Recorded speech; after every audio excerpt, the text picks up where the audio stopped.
লোভ সামলাতে না পাই না বৌমার গহনা চুরি করছে। শোনেন আব্বা, শুকনা কথায় তার চিরা ভিজবো না। আমি বুঝলাম না এত কথা করে কি আছে, সবাই মিলে উনার পকেটটা একটু চেক করলে তো হয়ে যায়।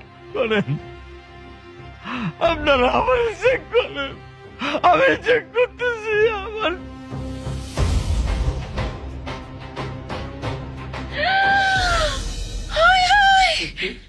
দেখছো আব্বা, এই যে এটাই তো আমার চেইন।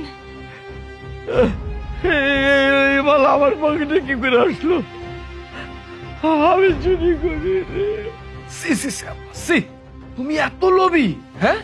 জোয়ার নেশায় তোমার মাথা ঠিক নাই। শেষ পর্যন্ত কিনা তুমি তোমার বৌমার গয়না চুরি করছো। ছি, তোমার দেখা না আমার ঘৃণা লাগতাছে।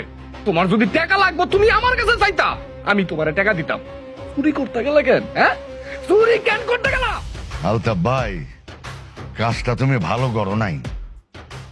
চাচা আর গ্রামবাসী, আমি সাফ সাফ কইয়া দিতাছি, এই লোকটার সাথে, এই চোর লোকটার সাথে আমি একই ঘরে থাকতে চাই না। এই লোকটারে এই মুহূর্তে এই বাড়ি থেকে বাইর করে দিবেন। আর এই বাড়িটা যেহেতু আমার নামে লেখা, তাইলে আমি যেই কোনো সিদ্ধান্তই নিতে পারি। আমার সিদ্ধান্তই শেষ সিদ্ধান্ত। এমন একটা চোর বাপের চেহারাও আমি দেখতে চাই না। আমার ঘৃণা লাগতা সোনারে দেখতে।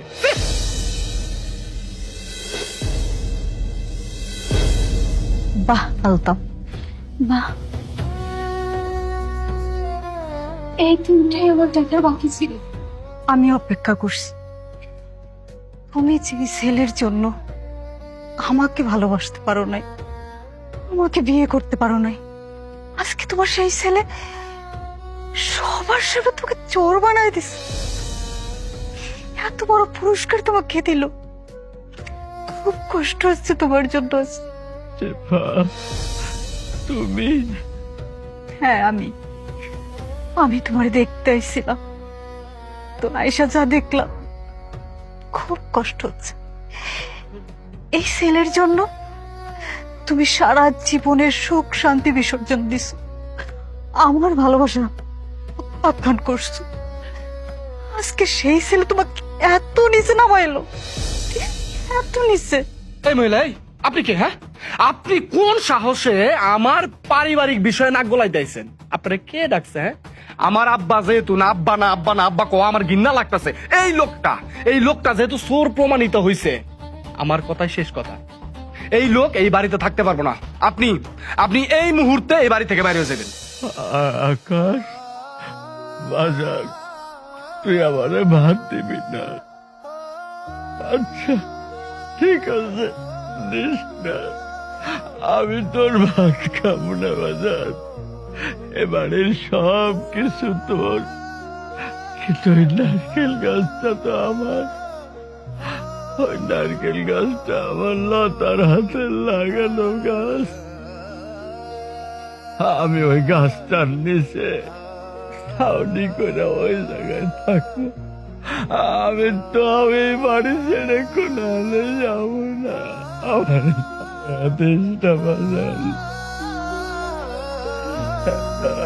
আমি আমি আমি ওই গাছের নারকেল বিক্রি করে খাবো, মানুষের বাড়ি কাম করে খাবো।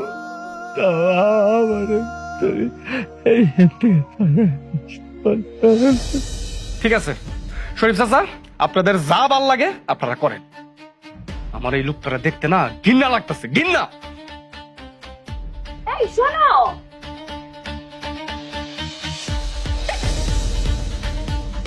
এই শোনো, আলতাফ, কামটা তুমি ভালো করো নাই। শেষ পর্যন্ত ওই নারিকেল গাছ তলায় থাকো। এই, চল।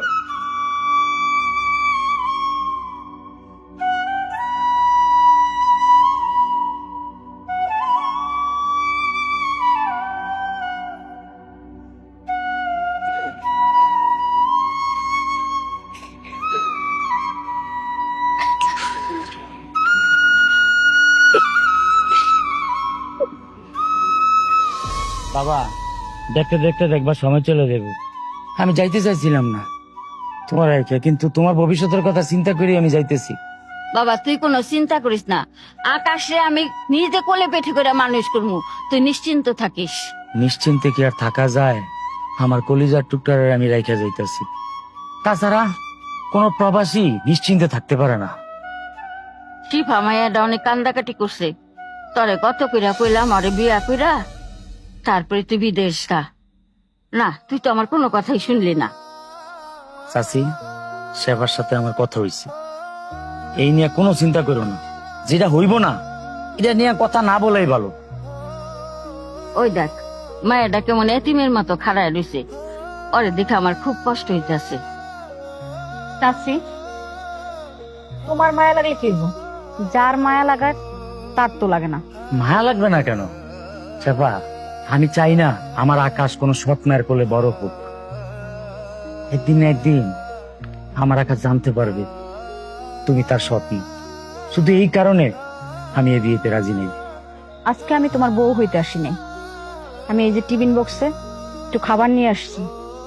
তুমি যাওয়ার পথে যে কোনো জায়গায় খাবারটা খেয়ে নিবা। বাবা আলতাফ, আল্লাহর নামে এখন তাহলে বাইরো। এই নারকেল গাছটা লতা হাতে লাগানো। লতা আমাকে অনেকবার এই গাছটার কথা বলছে। তুই কোনো চিন্তা করিস না, এটা আমি অনেক যত্ন করবো। তুই বিদেশে যা, আয়া দেখবি এটা ফল ধরতাছে। ঠিক আছে চাচি, তুমি গাছটা দেখে রাখো, যত্ন নিয়ে। চাচি, এই গাছের এই অবস্থা কেন? পাতাগুলি ফ্যাকাশে হয়েছে কেন? তুমি গাছে পানি দাও না, যত্ন নেও নাই?